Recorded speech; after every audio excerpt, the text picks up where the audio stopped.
Assalamualaikum warahmatullahi wabarakatuh. Yang terhormat Bu Diah Armiliza, SEMAK, selaku dosen pengampu matkul analisis data multivariat. Eh, Perkenalkan, nama saya Adem Naufal Adrianto dari Prodi S1 Akuntansi 2023 kelas C dengan NIM 17066230046. Di kesempatan kali ini, saya akan memaparkan mengenai laporan hasil analisis saya eh, mengenai perusahaan properti dan juga real estate yang terdaftar di Bursa Efek Indonesia pada periode 2023.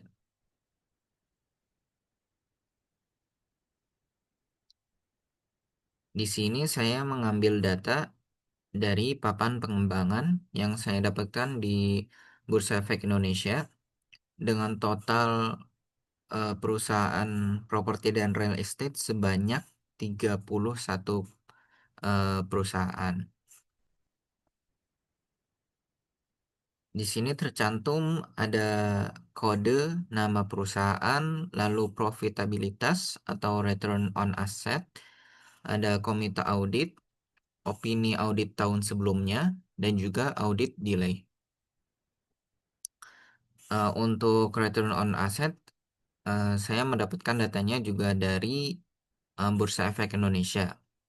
Karena memang sudah ada listnya, eh, misalkan di tahun 2023 ya, itu pada Desember ya, akhir periode sudah ada list mengenai jumlah return on asset dari tiap perusahaan yang sudah terdaftar di sini.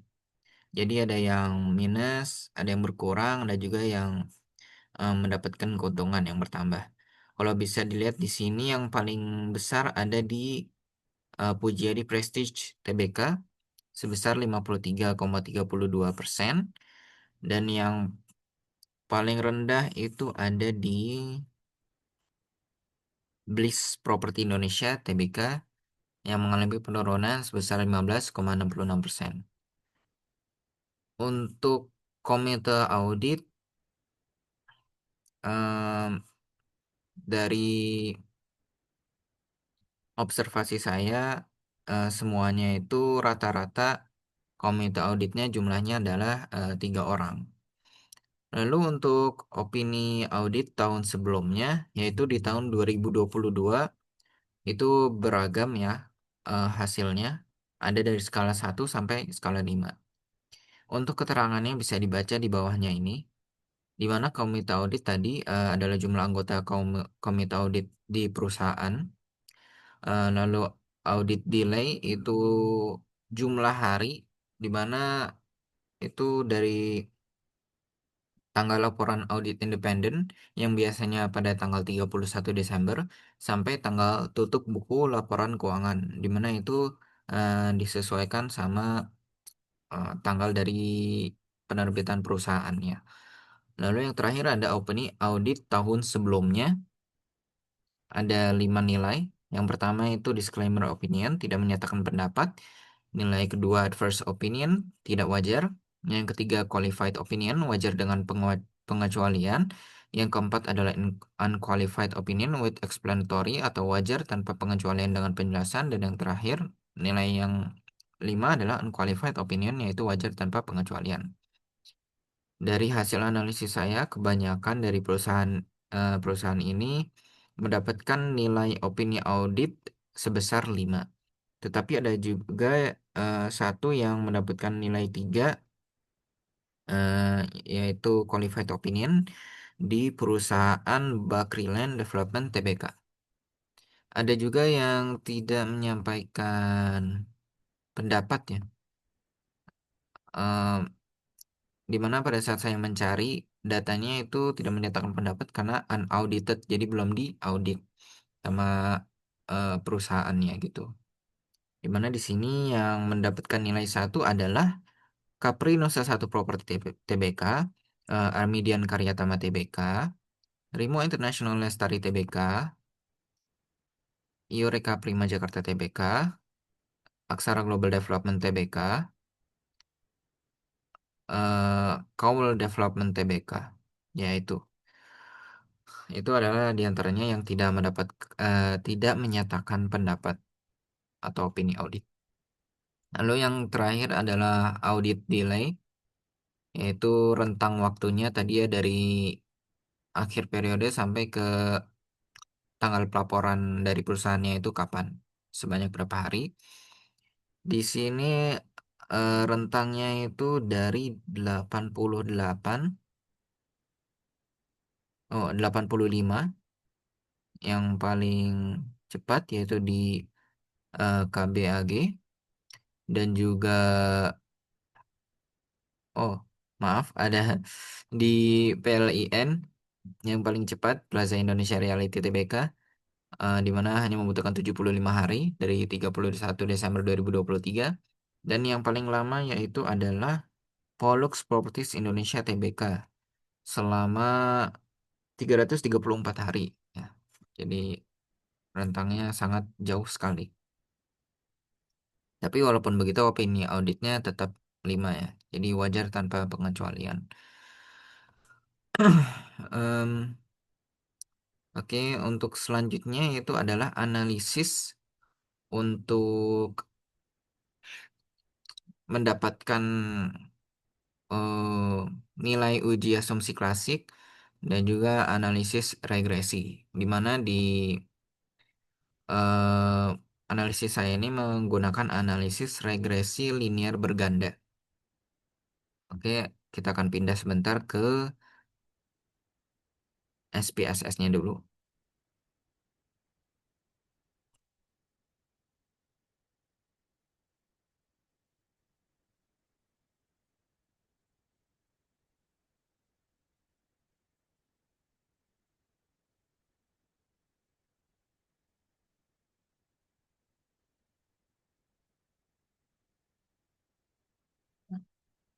Oke,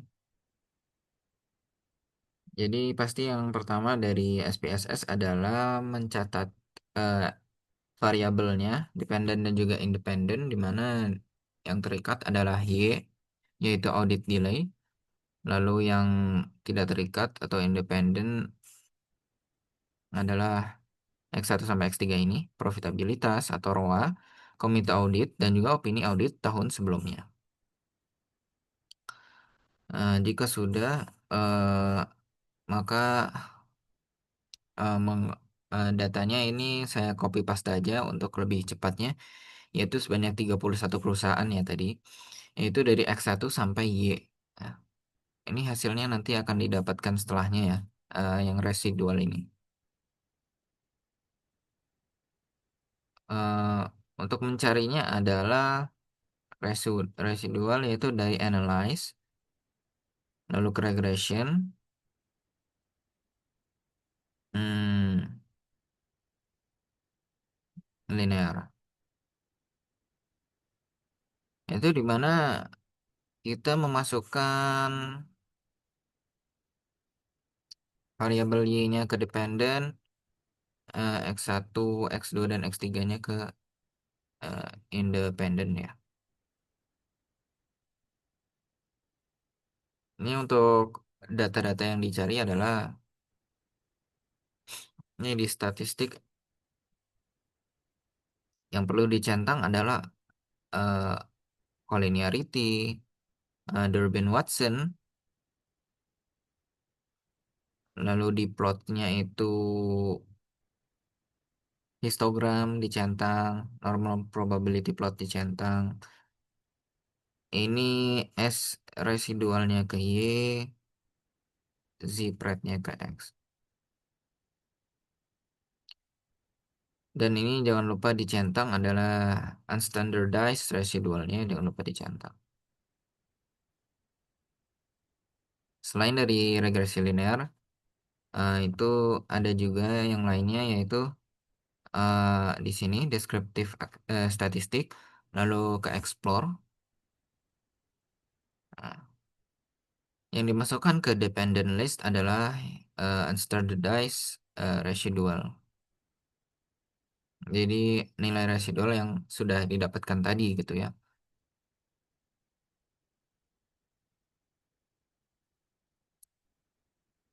Lalu pilih plotnya normality plot with test. Baru klik OK. Jadi dari dua tadi ya, explore dan juga regression linear.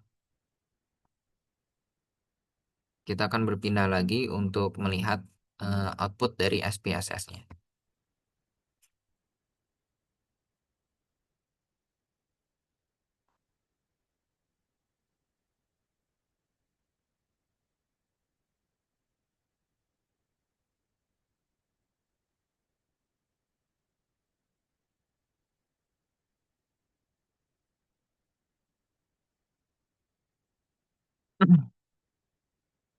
Oke, yang pertama pastinya adalah uji asumsi klasik ya.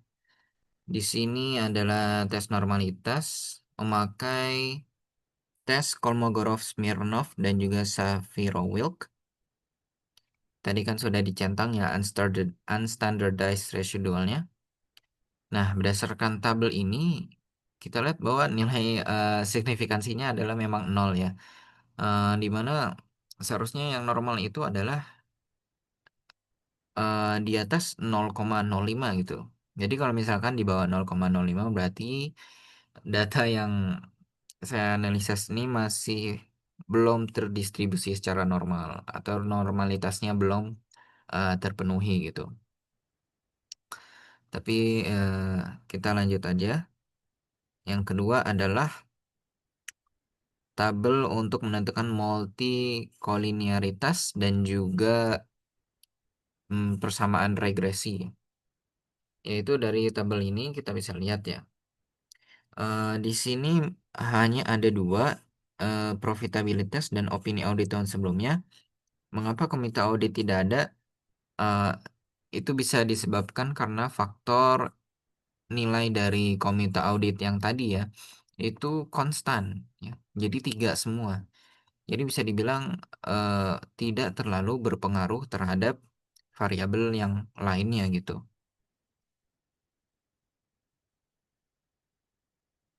Nah, berdasarkan tabel ini, jika ingin melihat nilai multikolinearitas, maka lihat dari tolerance dan juga VIF.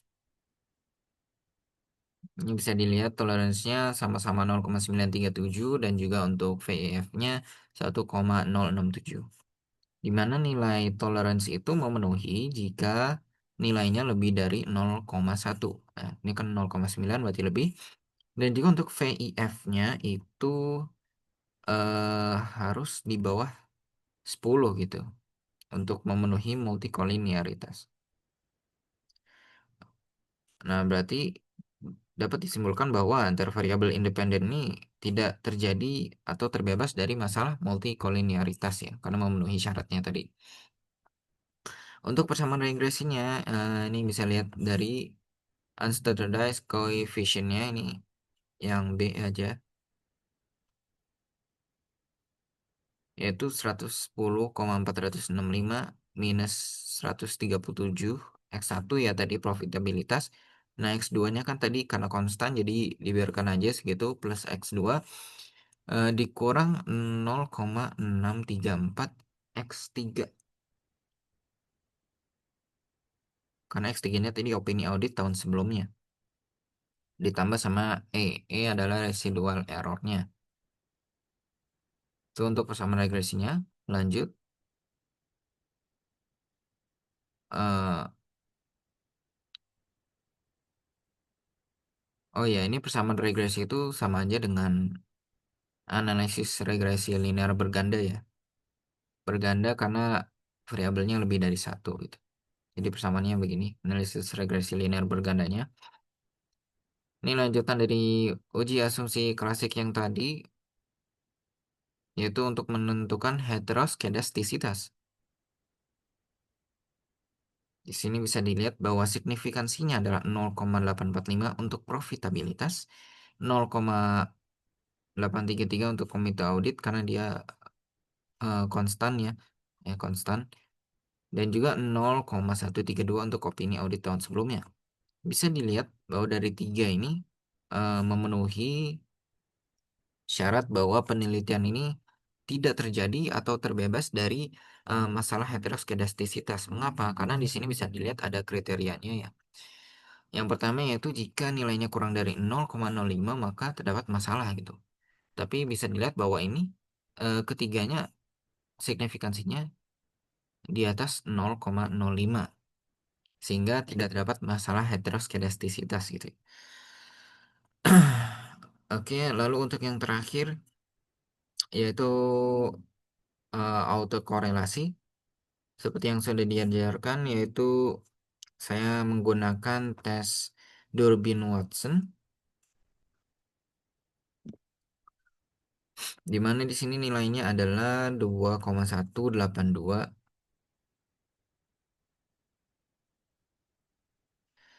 2,182 atau mendekati 2 yang artinya tidak terdapat autokorelasi antara residualnya atau asumsinya terpenuhi.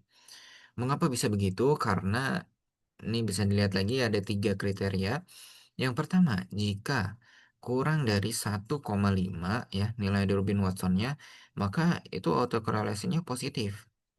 Lalu untuk yang kedua, kalau misalkan nilainya lebih dari 2,5, maka kebalikannya yaitu ada kemungkinan autokorelasinya negatif.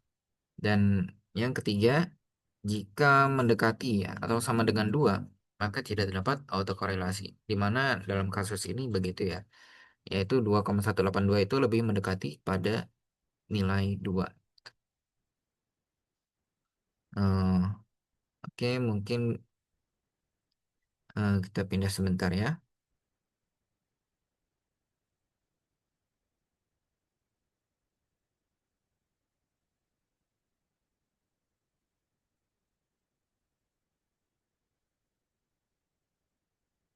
Nah, di sini adalah hasil output SPSS-nya. Jadi ada tadi ya explore, eh, ada explore, lalu ada regression juga. Regressionnya di sini ada dua. Kenapa? Karena yang satu itu regresinya memakai variabel Y atau audit delay, dan yang satunya itu memakai variabel absolute residual ya. Nah, ini bisa dilihat ya. Ini yang tadi tes normalitas. Mengapa tidak normal? Mungkin ini adalah salah satu faktornya yaitu ada nilai ekstrim di sini. Ini nilai ekstrimnya adalah 15, 19, dan juga 1 gitu. Di sini juga ada keterangannya. Frekuensinya ekstrim ya di sini. Dan jika dilihat ini seharusnya kalau misalkan normal itu garisnya tuh mendekati gitu, seperti di sini gitu. Tetapi tidak menyatu menjadi satu baris begini, tapi dari garis sini sampai sini titik-titiknya tuh mendekati garis miring ini gitu. Dan jika normal ini buletannya ini maka akan menyebar juga gitu. Bukan baris berbaris seperti ini. Mungkin karena data saya aja yang memang tidak memenuhi standar normalitas ya. Lalu ke bagian regresi, nah di sini ada penjelasannya ya. Mengapa komite audit tadi kan nilainya sama semua ya, tiga semua. Makanya eh, dianggap sama saja gitu. Tidak terlalu berpengaruh terhadap variabel audit delay. Nah, ini tadi mendapatkan nilai Durbin Watson dari sini, model summary-nya, yang dependent variabelnya audit delay ya. Ini ada ANOVA-nya, koefisiennya. Ini yang tadi mendapatkan nilai koliniaritas ya.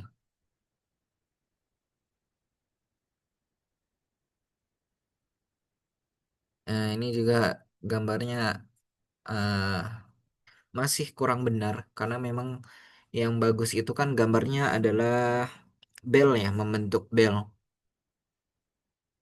membentuk bel dan dia itu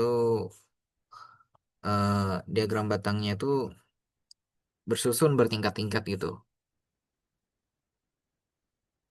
Nah, ini juga sama ya, tidak normal karena masih nyebar gitu, tidak mengikuti garis miringnya ini. Nah, ini kurang menyebar juga ya. Ini bahkan malah ada yang bersatu gitu. Ini untuk yang absolute residual, tadi kan yang dependent variabelnya audit delay, ini yang kedua yaitu absolute residual.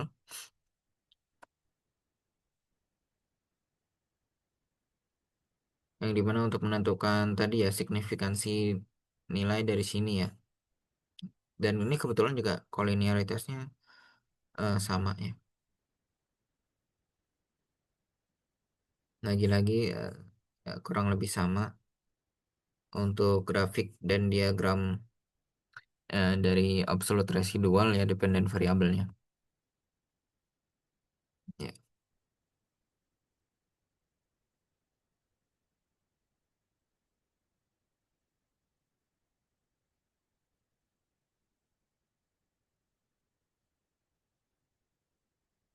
Mungkin itu saja analisis yang bisa saya sampaikan.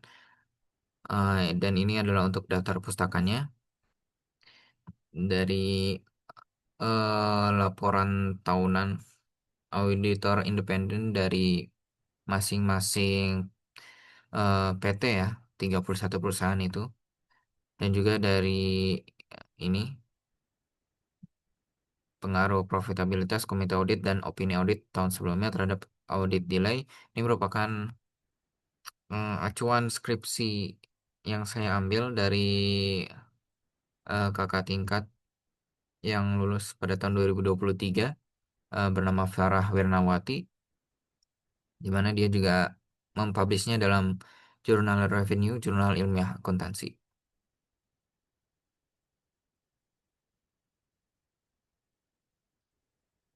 Dan ini adalah untuk cover ya, acuan skripsi yang saya ambil milik eh, Farah Wirnawati. Oke, mungkin sekian pemaparan dari laporan analisis saya. Eh, saya mohon maaf apabila masih ada kekurangan, baik itu dalam laporan saya ataupun dalam eh, hal pemaparan saya ini.